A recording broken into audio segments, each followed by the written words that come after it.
Muito boa noite, meus caros alunos e minhas caras alunas do quinto período do curso de Direito da UFRN, Campus Caicó, matriculados na disciplina de Direito Penal 3. A noite de hoje, segunda-feira, dia 13 de maio de 2019, nós vamos iniciar o estudo dos chamados crimes relativos à periclitação da vida e da saúde. Esses crimes, eles encontram-se compreendidos nos dispositivos constantes dos artigos 130 a 136 do nosso Código Penal, compreendendo justamente o capítulo 3º do título 1º da parte especial do Código, ou seja, eles se encontram arrolados entre os crimes contra a pessoa, né? Os crimes contra a pessoa humana que começam lá nos crimes contra a vida, já por nós anteriormente estudados. Na sequência, estudamos o título 2º deste, o capítulo 2º deste título 1º da parte especial do Código, justamente os crimes relativos às lesões corporais, né?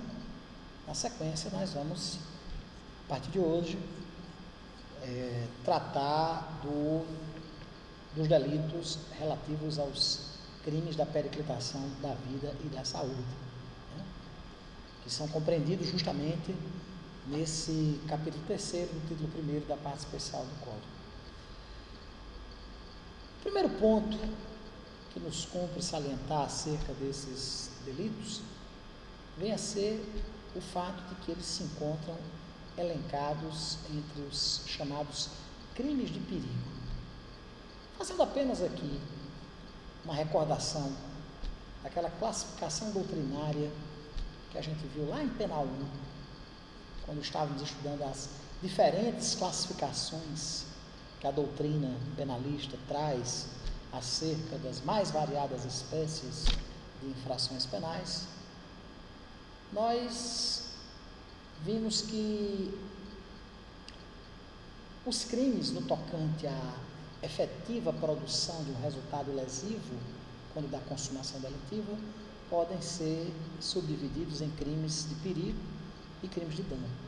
Os crimes de dano são aqueles em que a consumação delitiva importa na efetiva lesão a um determinado bem jurídico penalmente resguardado. Por outro lado, nós temos também os crimes de perigo. Os crimes de perigo são aqueles em que pese não haver uma lesão efetiva a um bem da vida, quando da consumação delitiva, há a exposição a uma situação de risco, a uma situação de perigo desse ou daquele bem penalmente resguardado. Esses crimes sobre os quais nós vamos tratar na noite de hoje, os crimes da periclitação da vida e da saúde, eles encontram-se entre os chamados crimes de perigo, tendo em vista que as situações que serão descritas pelo legislador penal nesses dispositivos do capítulo 3º do título 1º da parte especial do Código, justamente os crimes da periclitação da vida e da saúde, tratam-se todos de crimes de perigo, conforme a gente vai prontamente discorrer na aula de hoje e na aula de amanhã. Diferentemente, meus amigos e minhas amigas, da abordagem legal tratada pelo legislador penal, pela norma penal incriminadora, nos artigos anteriores, ou seja, nos artigos contidos nos 2 primeiros capítulos desse primeiro título da parte especial do Código, ou seja, nos crimes contra a vida e nos crimes relacionados às lesões corporais, que todos eles tratavam de crimes de dano, em que a consumação delitiva, por óbvio, exigia a produção de um determinado dano, de um determinado resultado naturalístico, de uma determinada lesão a um determinado bem da vida, minha cara Beatriz. Aqui, diferentemente, nós temos crimes de perigo. Aqui existe a mera exposição de bens penalmente resguardados que são expostos a situações de risco, a situações de perigo.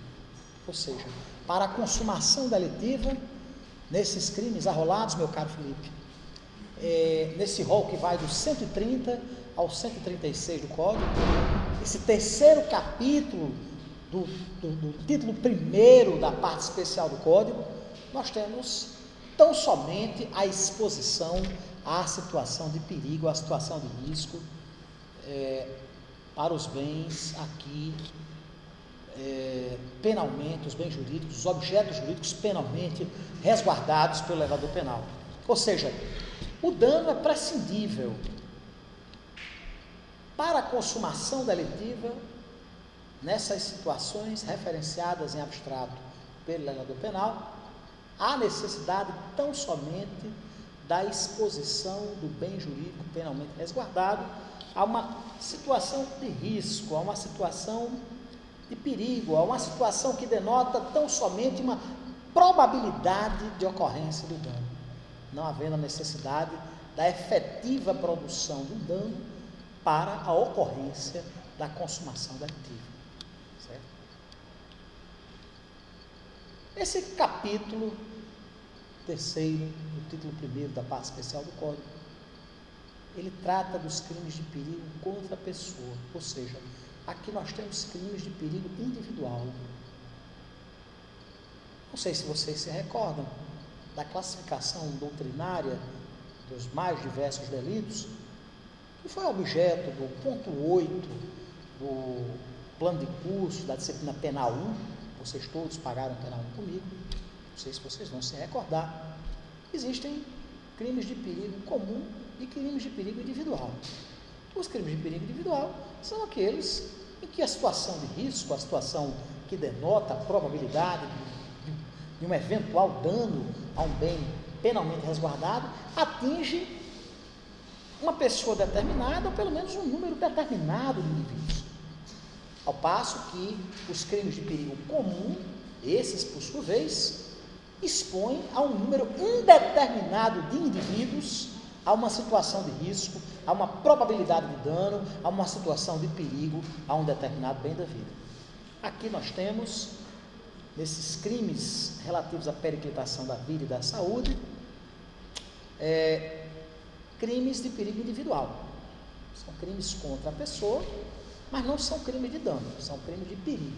São crimes em que há a mera exposição do bem da vida a uma situação de risco. Quais são esses delitos? Nós temos aqui, pessoal, justamente 7 crimes elencados nesse rol do artigo 130 ao artigo 136 do Código.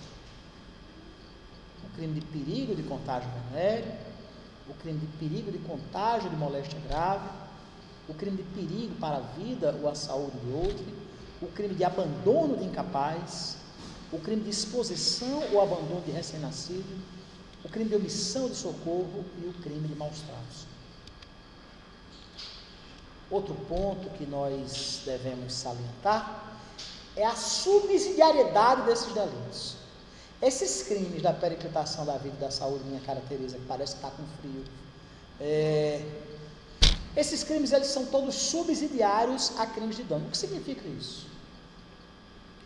As elementares desses tipos penais, elas aperfeiçoam a consumação desses crimes, salvo se vier a acontecer uma situação de dano.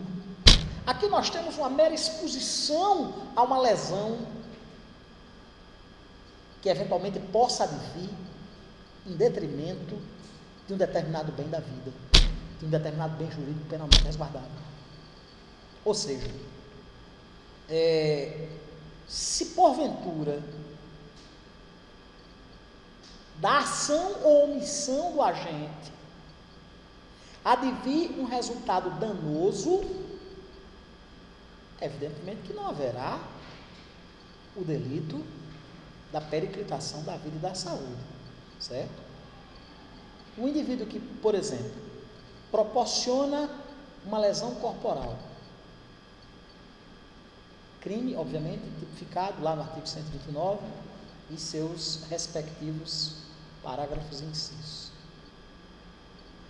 Ele responderá pela situação de dano e não pela situação de perigo, lá do crime de perigo para a vida ou a saúde de outrem, do artigo 132 do Código.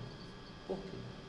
Porque esse perigo à vida e à saúde consiste em elementar para a prática do delito. Ou seja, esses delitos eles só se aperfeiçoam, só se consumam, se não gerarem um resultado danoso.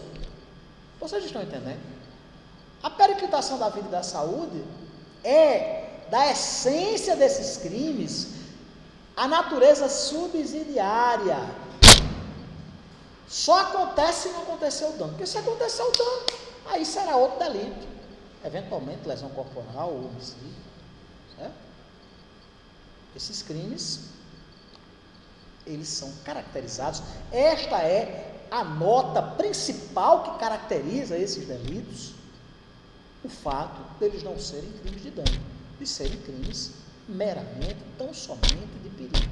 Daí se dizer que esses crimes eles são marcados pela subsidiariedade. São crimes subsidiários.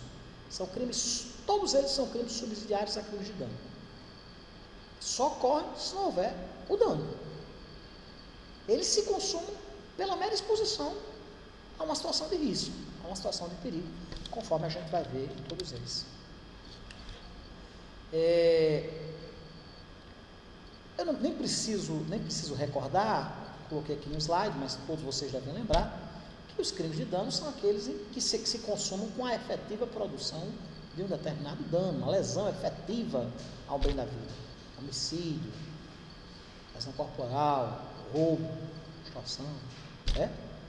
Os crimes de perigo não. Nos crimes de perigo existe a mera exposição do bem jurídico a uma situação de perigo, a uma situação de risco, e isso por si só já concretiza, por si só já consuma a prática delituosa, certo?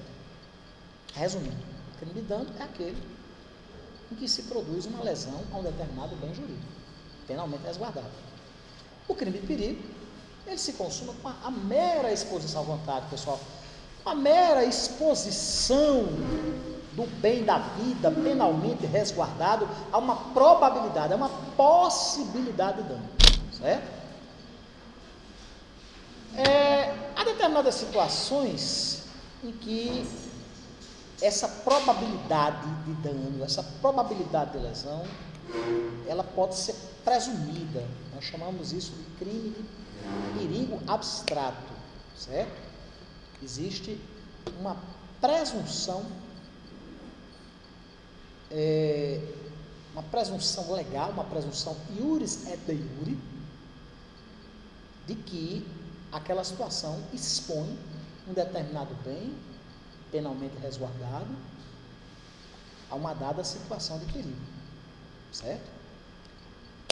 Entretanto, por outro lado, a situação de perigo poderá requerer a prova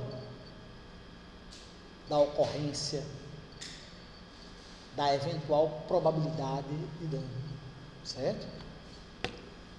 A doutrina também, no tocante a esses crimes de perigo, ela apresenta algumas classificações importantes no tocante a esses delitos.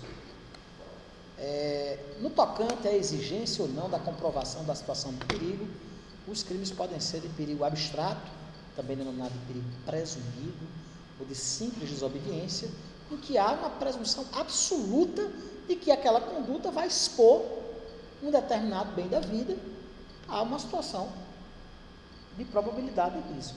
É o caso do crime de tráfico de drogas. Né? O crime de tráfico de drogas, ele presume,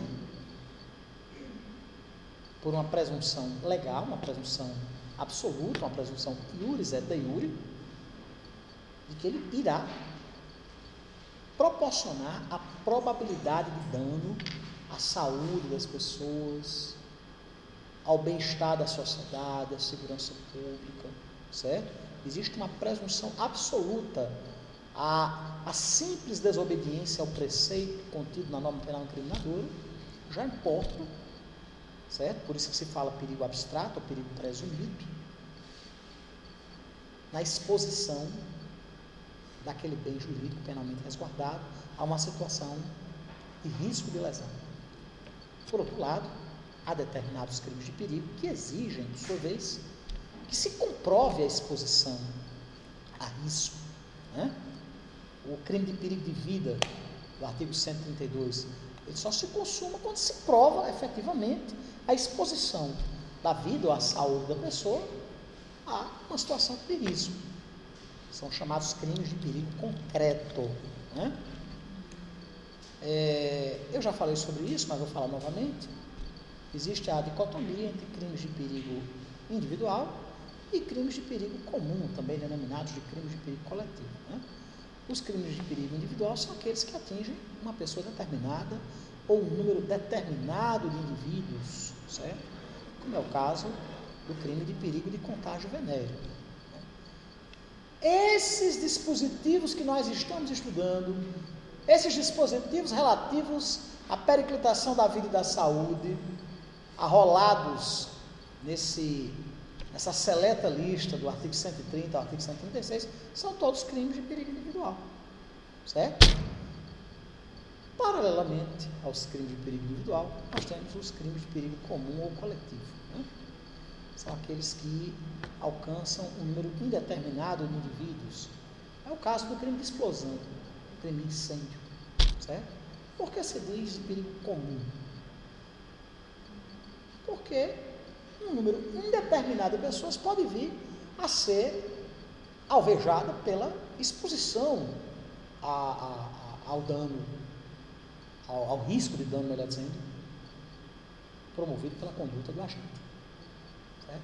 Aí a diferença entre os crimes de perigo individual e os crimes de perigo comum. Esses delitos que nós vamos estudar são todos crimes de perigo individual. Né? O tocante ao momento consumativo, ao momento em que ocorre a exposição do bem jurídico penalmente resguardado a uma determinada situação de perigo, nós temos três espécies distintas. Os crimes de perigo atual são aqueles em que o perigo encontra-se acontecendo naquele momento, o perigo é contemporâneo, como por exemplo o crime de abandono incapaz. Os crimes de perigo iminente, quando a situação de risco está na iminência de acontecer, e os crimes de perigo futuro ou imediato, certo? São aqueles em que a situação de perigo ele decorre da conduta, sendo que essa conduta se projeta no futuro, como é o caso do crime de porte ilegal de arma, tanto de arma de fogo de uso permitido quanto de uso restrito, lá do rol da Lei 10.826, lá do Estatuto do Desarmamento. Né? Ok? Feita essa pequenina preleção, essa pequena introdução acerca dos crimes de perigo, entre os quais encontram-se esses delitos da periclitação da vida e da saúde, todos eles crimes de perigo individual, como eu disse agora há pouco, vamos aos referidos delitos de forma especificada, de forma propriamente dita. O primeiro crime ao qual nós devemos nos reportar é o delito do artigo 130 do Código Penal Brasileiro, o crime de perigo de contágio venéreo. O artigo 130 trata da seguinte situação: expor alguém, por meio de relações sexuais ou qualquer ato libidinoso, a contágio de moléstia venérea de que sabe ou deve saber que está contaminado. Detenção de 3 meses a 1 ano e multa. Lembrando, gente, que aqui nós temos uma situação de perigo, uma situação de risco, não na contaminação em si. Lembrem-se sempre da natureza subsidiária desses delitos. Ele só ocorre se não acontecer o dano. Né? O parágrafo 1º traz aqui uma qualificadora, dizendo que se a intenção do agente transmitir a moléstia, pena reclusão de 1 a 4 anos e multa. O parágrafo 2º traz a espécie de ação penal aqui, que é a ação penal pública condicionada à representação da pessoa ofendida, né? Que nós temos, sem qualquer sombra de dúvida, pela natureza do delito, que invariavelmente há a ocorrência de relações íntimas, de relações consistentes em atos de natureza sexual, e evidentemente há a exposição da intimidade das pessoas. O legislador penal optou por inserir este crime do artigo 130 no rol dos crimes de ação penal pública condicionada à representação. A titularidade, evidentemente, é do Ministério Público, mas, a exemplo do que acontece também com o crime de ameaça, ou crime de lesão corporal de natureza leve, por nós já estudado, condiciona-se a uma autorização da pessoa que teve que foi sujeito passivo do delito, foi vítima do delito, a representar o Ministério Público no sentido da promoção da denúncia, né? É um crime de ação penal pública condicionada à representação. Né? Quem é o sujeito ativo deste crime? Nós temos aqui um crime próprio. Por que um crime próprio? Porque necessariamente o indivíduo que transmite, ou pelo menos que expõe a transmissão, expõe a risco de transmissão de uma determinada moléstia venérea, é uma pessoa que, primeiramente, está contaminada por uma moléstia sexualmente transmissível. Segundo, uma pessoa que sabe que está. Né? Nós temos aqui, portanto, um crime próprio. O sujeito passivo, por sua banda, necessariamente é uma pessoa que não se encontra contaminada. Né? Uma pessoa que não foi infectada ainda por essa doença sexualmente transmissível. Pessoal, qual o objeto jurídico protegido pela inclusão deste dispositivo do artigo 130 do Código Penal, o rol das condutas criminalizadas pela nossa norma penal incriminadora? Vai ser, logicamente, a saúde da pessoa humana. Né?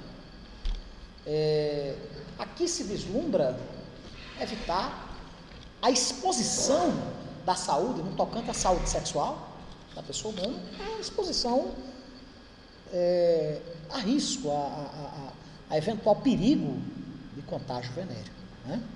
Saliente-se que este crime não tem por objeto jurídico, não tem por objetivo a proteção da liberdade sexual do indivíduo. Né?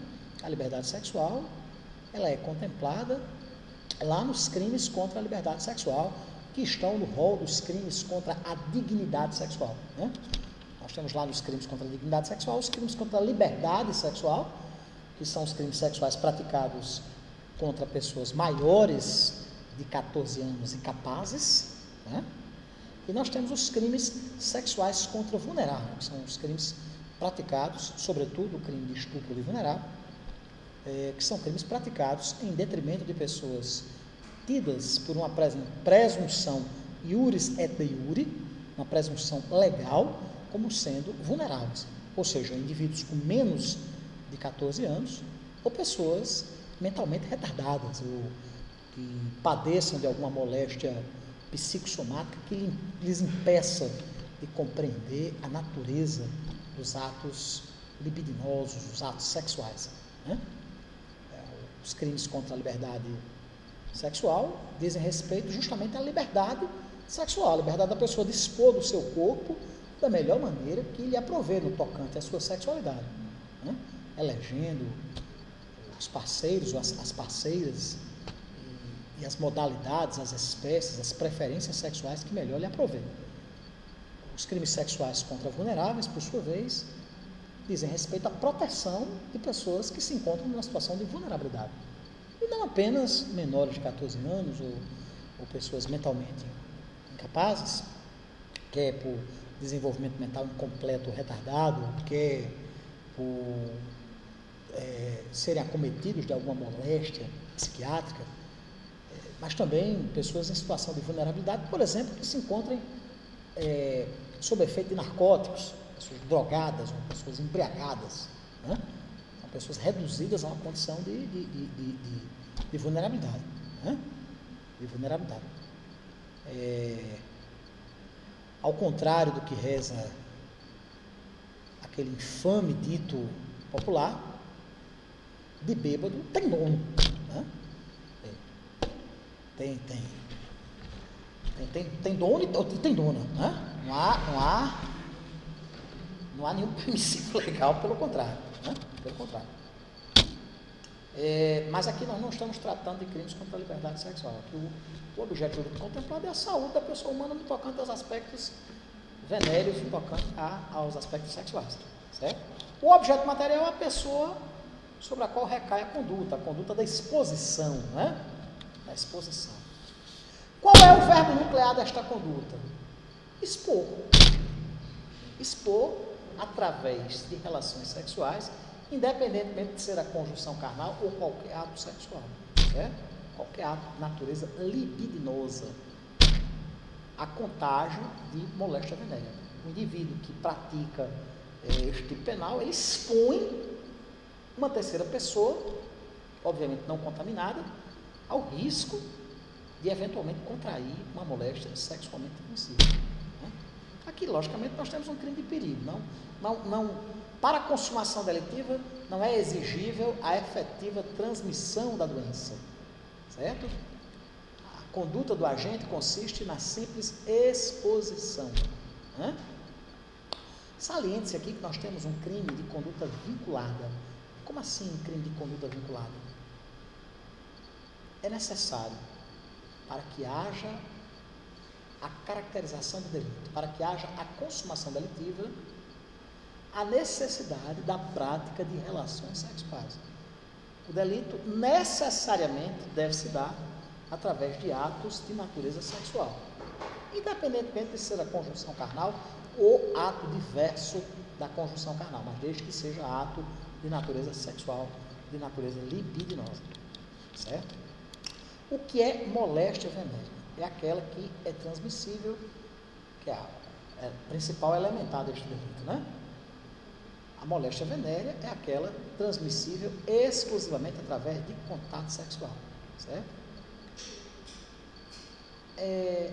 Na ausência da definição do que vem a ser moléstia venérea, certo? Porque o tipo penal não faz referência, a norma penal incriminadora do artigo 130 trata de moléstia venérea, mas não dá uma definição. Nós temos, portanto, uma norma penal em branco.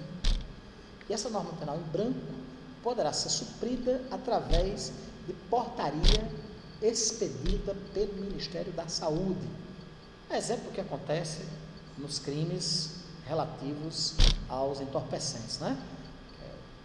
O Ministério da Saúde edita regularmente uma portaria especificando quais são as substâncias consideradas como sendo drogas ilícitas, substâncias entorpecentes ilícitas. Aqui nós temos, também através de ato do Ministério da Saúde, portaria do Ministério da Saúde, ato da Administração Pública Federal, a especificação de quais doenças podem ser classificadas como sendo moléstias venéreas, salientando-se que a síndrome de imunodeficiência adquirida, a AIDS, interessante, né? Porque o Brasil é o único país em língua portuguesa que usa a sigla em inglês, né? Acquired Immune Deficiency, Acquired Immune Deficiency Syndromes, síndrome de imunodeficiência adquirida, né? O único país que usa a sigla em inglês, como nós, tradicionalmente no futebol, os argentinos sempre são chamados de macacos. As pessoas pensam que é por uma questão de racismo, porque a nossa população negra é bem maior do que a da Argentina, pequena. Mas não. Essa expressão no futebol argentinos e uruguaios, sempre chamado de macacos, foi uma referência a macaquear, imitar quais macacos, tudo que os Estados Unidos fazem, né? famosa, como diria o grande escritor Nelson Rodrigues, famoso complexo de vira-lata, né? De acharmos que tudo lá fora é melhor, especialmente nos Estados Unidos. Eu acho interessante. Portugal é SIDA, Angola, Moçambique, SIDA. Nos países de língua espanhola é SIDA, entendeu? Síndrome de imunodeficiência adquirida. Só aqui que se fala AIDS, né? Diferentemente dos demais países de língua portuguesa e de língua espanhola. Mas a AIDS, ela não é considerada uma moléstia venérea, porque ela não se transmite exclusivamente através de contágio venéreo. Existem outras formas de contágio, sobretudo o compartilhamento de substâncias perforocortantes, como seringas, agulhas, aparelhos de barbear e outros instrumentos que podem eventualmente funcionar como vetores do vírus HIV. Né? Mas voltando aqui ao artigo 130, a esse crime de perigo de contágio venéreo, qual é o elemento subjetivo? Aqui nós temos o dolo, certo? Mas aqui não é um dolo de dano. Por quê? Até porque não há o dano. Se houver o dano, aí é outro crime. Pode até ser o crime de lesão corporal, dependendo da gravidade, até de natureza gravíssima, né? Mas aqui não há o dolo de dano. Aqui há tão somente o dolo de perigo de dano, a mera exposição, né? Ou seja, o agente deve agir imbuído do dolo, mas o dolo aqui não é de transmitir, certo? Mesmo que o agente não queira transmissão, mas ele saiba que está infectado, e ele mantém ato sexual com pessoa não infectada, indubitavelmente ele submete a pessoa a uma situação de perigo. Né? É isso que caracteriza o dolo de perigo, né? Deste crime do artigo 130. Né? Agora, se o agente ele tiver o propósito de transmitir a doença, aí ele não vai responder pelo crime do artigo 130, ele responderá pelo delito de lesão corporal do artigo 129. Se ele quer transmitir, ele sabe, por exemplo, que tem gonorreia, né? Você está aqui, sabe e deseja transmitir. Né? Se ele agir com esse dolo direto, ele agiu com dolo de dano, não com dolo de perigo. E deverá, por óbvio, responder pelo delito de lesão corporal e não pelo crime de exposição a perigo de contágio venéreo. O crime de perigo de contágio venéreo, do artigo 130, é só quando não há a intenção de transmissão. Ele sabe, mas, entendeu? Age sem o cuidado que deveria agir. Né? Deveria agir. No tocante à forma básica do delito, no tocante à forma prevista no caput do artigo 130, o dolo do agente se circunscreve à vontade de expor, meramente de expor, certo? E o dolo aí poderá ser direto ou indireto, certo? Quando é que se dá a consumação? Aqui nós temos um típico exemplo de crime de mera conduta, certo? A mera exposição ao perigo de contágio venéreo, certo? Ou seja, a simples prática de relação sexual, de qualquer ato de natureza libidinosa com a vítima não infectada, já caracteriza a consumação desse delito, certo? A partir do momento em que a vítima se encontra em situação de perigo, se dá a consumação delitiva, certo?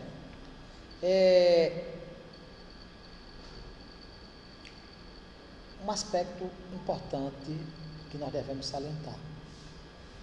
Se ocorreu o contágio, sem que esse contágio represente o desejo, o ânimo, a vontade do agente, não vai haver crime de lesão corporal, certo? A transmissão da doença, desprovida da vontade de transmitir, certo? Ou seja, sem o dolo direto, de transmitir dolo de dano no tocante à lesão corporal, certo? Se ocorrer a transmissão, ela será simples exaurimento da conduta, até porque a conduta já estava consumada com a exposição.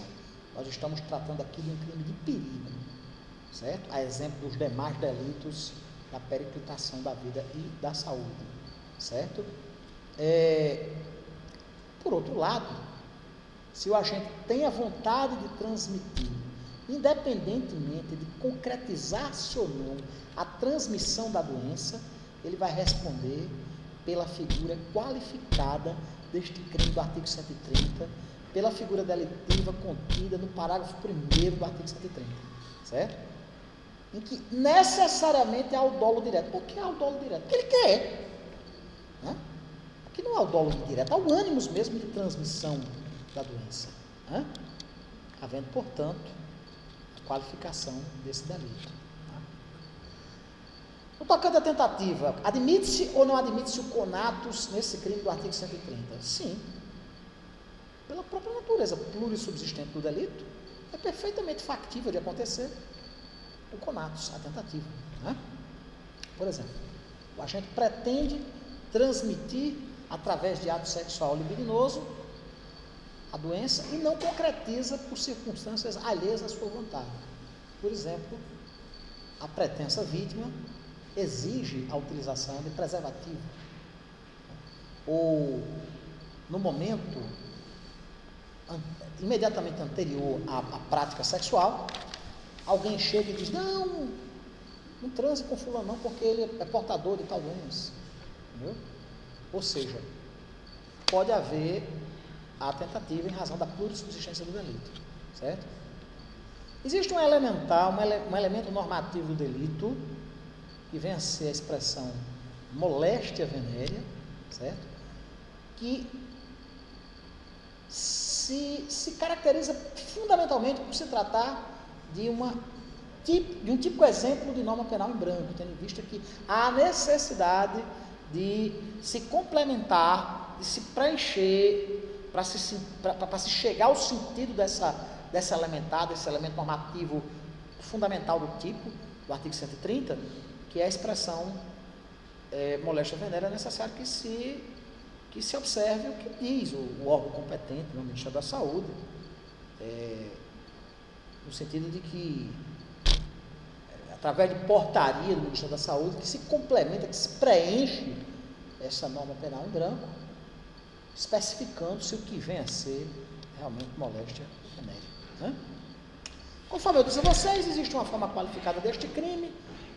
Esta forma qualificada encontra-se prevista no parágrafo 1º do artigo 130, que combina uma sanção penal substancialmente mais alta, que vai de 1 a 4 anos, e multa, se o sujeito age com o intento de transmitir, independentemente, gente, da transmissão ou não. Lembrando que a transmissão trata-se de mero exaurimento da conduta, certo?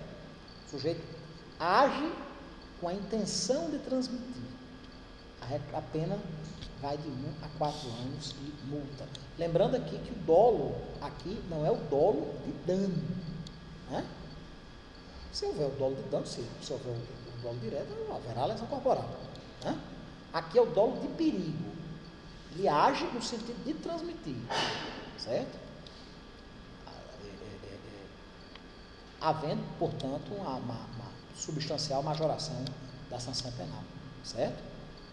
Havendo, logicamente, nessa figura do parágrafo 1º, necessariamente o dolo direto, à vontade do agente, direcionada à transmissão da patologia, à transmissão da doença. Né? Havendo a necessidade da transmissão da moléstia para se aperfeiçoar a conduta.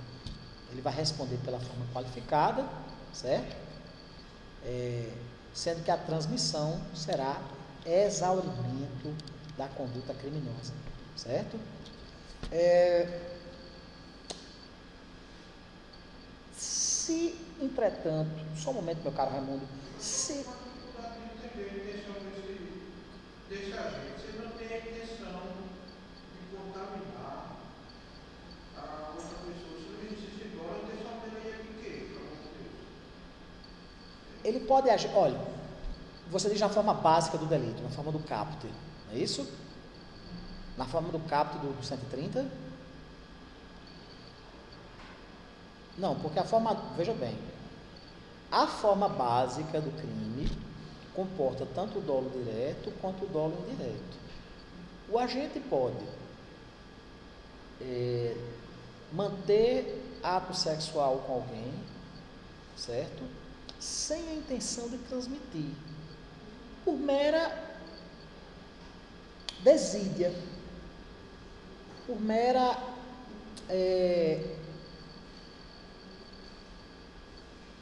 não se caracteriza aqui a imprudência, certo?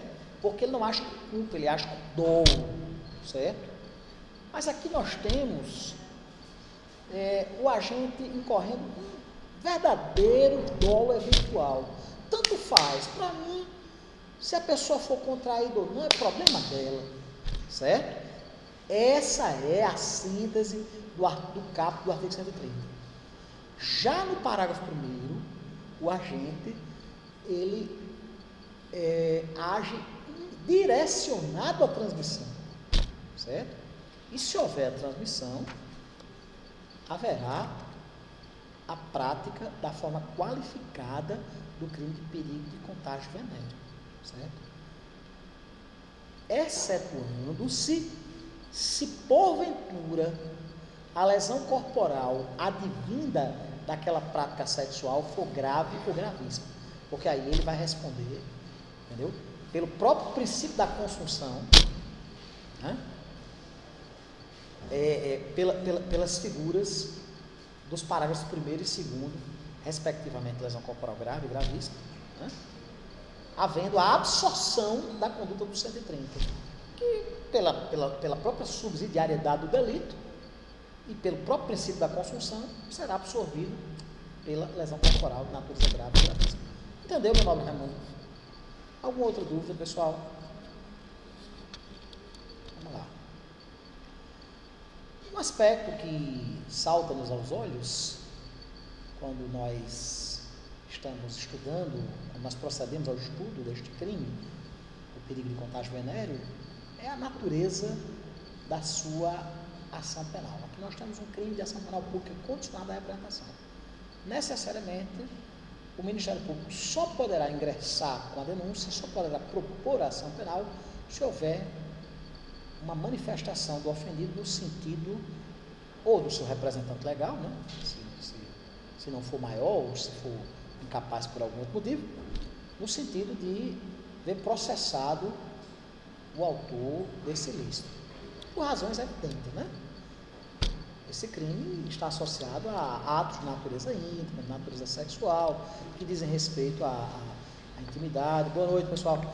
A intimidade, ao recato, ao decoro, né?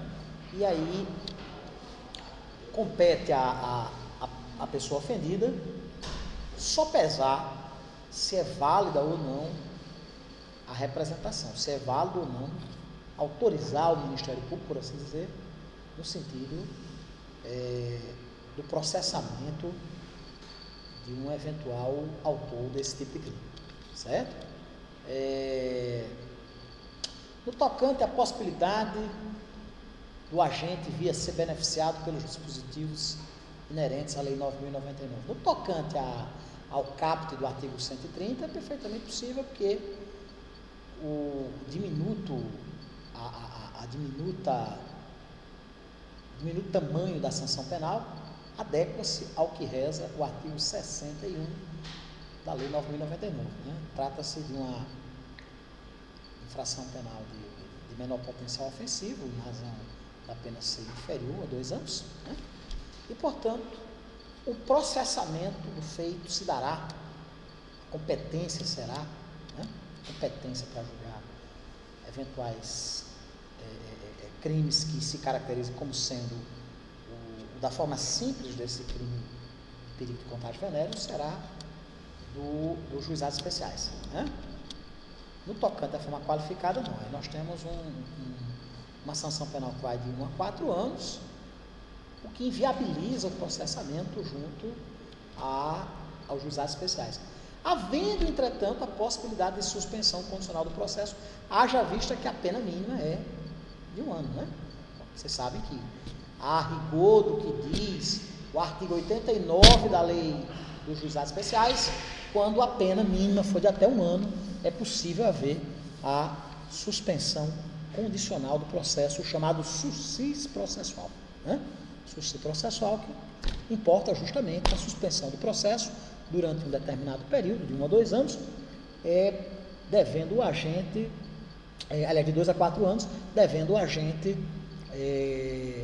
preencher determinadas condições, observar determinadas condições que tenham sido estabelecidas com o Ministério Público, Havendo a suspensão condicional do processo, o processo fica suspenso por esse período de 2 a 4 anos e ao final do qual o indivíduo continua réu primário, continua ficha limpa, A única desvantagem que eu vejo quando o indivíduo aceita uma proposta de suspensão condicional do processo é o fato de que nos próximos 5 anos ele não poderá realizar outra,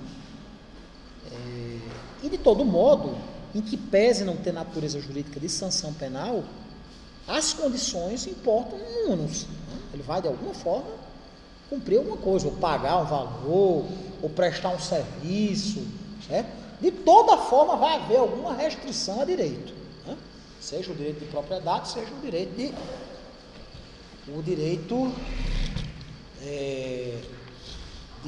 de autodeterminação, De toda forma, mas nem de longe importa